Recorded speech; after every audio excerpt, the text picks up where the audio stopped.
How's it going, guys? Welcome back to the Keep It Hoop YouTube channel. So over the last week or two, people have been weighing in on Shaq and his opinions. For those of you that haven't seen it, here it is. Father, this is Shaq. I said tonight that you are one of my favorite players, but you don't have what it takes to get to the next level. I said it on purpose. I wanted you to hear it. What do you have to say about that? All right. That's it. That's it? All right. That's it. Okay, cool.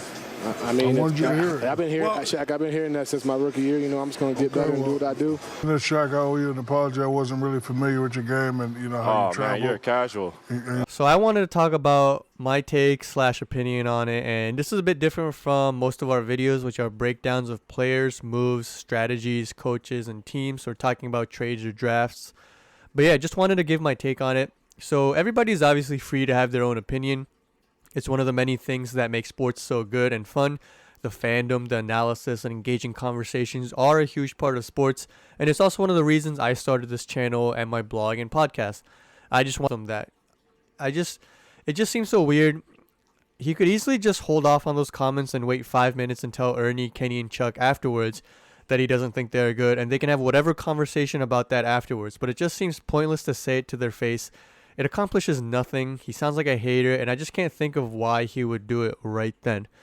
I don't know, maybe he thought it would bring entertainment value and thought that it would be funny, but it just ended up being awkward in Donovan Mitchell's case, and I do actually like how Christian Wood retorted, calling Shaq a casual fan / analyst, because look, most, and I know it's still an opinion, but most serious fans and analysts saw what Christian Wood did at the end of last year, and had him as a player to watch this year. And if I was in his or Mitchell's shoes, I feel like I would have the same response. I'd either defend myself and call you out, or I'll just take it and just be like, okay, like Mitchell did. And it just seems weird because I really appreciate and respect the way Kobe, of all players who was ultra competitive, showed much love and respect on the to the younger players in generation. He often talked about different guys he liked, and Shaq does that too, to his credit, but Kobe never called anyone out or made fun of how much money a player made or, looked down on someone's stats. And the way he shared his knowledge and broke down the game of guys like Trey, PG, KD, Tatum, Kawhi, Giannis, and a lot more,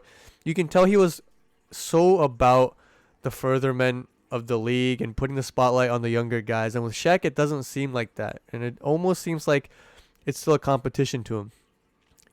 Mitchell is a bit different because he's a guard, but especially when talking about bigs specifically, he often talks about how soft they are and what kind of numbers he would put up and how they would, they wouldn't be able to stop him and how they wouldn't stack up to him. And the thing is, all those things are probably true, and it's things that we all know, which is what makes it super weird. The fact that a player that we all know is a living legend and one of the most dominant players ever, not just in basketball, but in all sports, feels the need to continue to remind us of how great he was. Let the fans do that. Let the other analysts do that. But it just seems so weird. Like, if you're asked specifically about it, right? Like if somebody asks Jordan how he would stack up in a 1v1 against Kobe, then obviously he's going to pick himself and he's going to have his own opinions on it.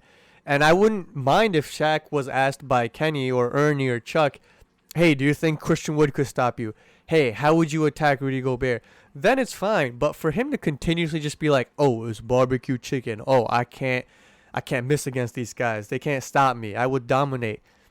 Out of nowhere, like without being asked, it just seems weird at a certain point. And it's like, it's almost, I know it's probably not an obsession for him, but it's just, I don't know. I find myself cringing a bit when he does that. And and it's been going on for a while, right? Like, he always talked about how he feels about Rudy Gobert. And look, I think Gobert is a bit overrated at times.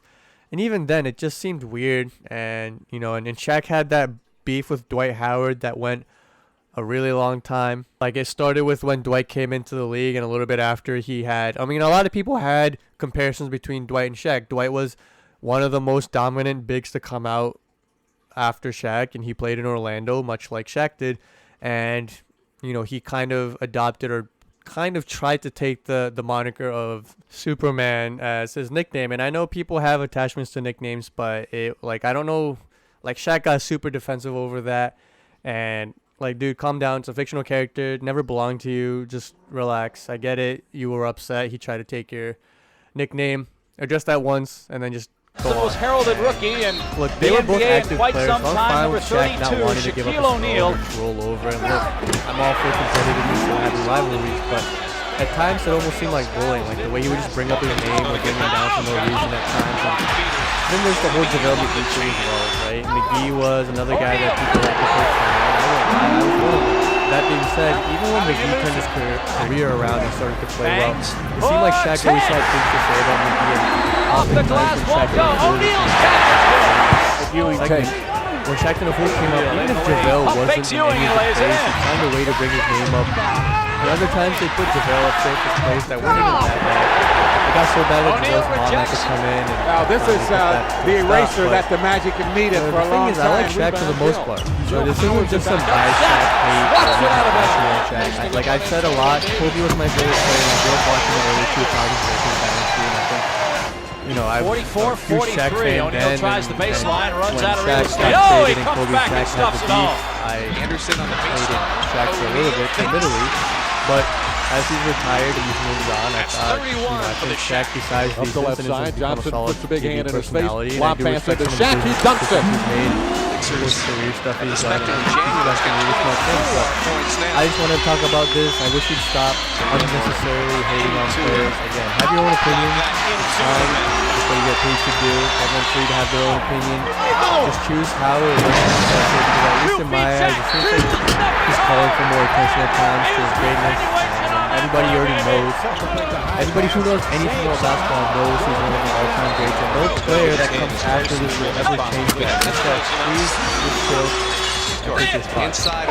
Well, that'll do it for today. Thanks for watching. I hope you enjoyed this video. It's a bit different from what we usually do, but yeah, don't forget to subscribe, like, share, and comment, and follow our social media pages. Links will be in the description below. Thanks again, and peace.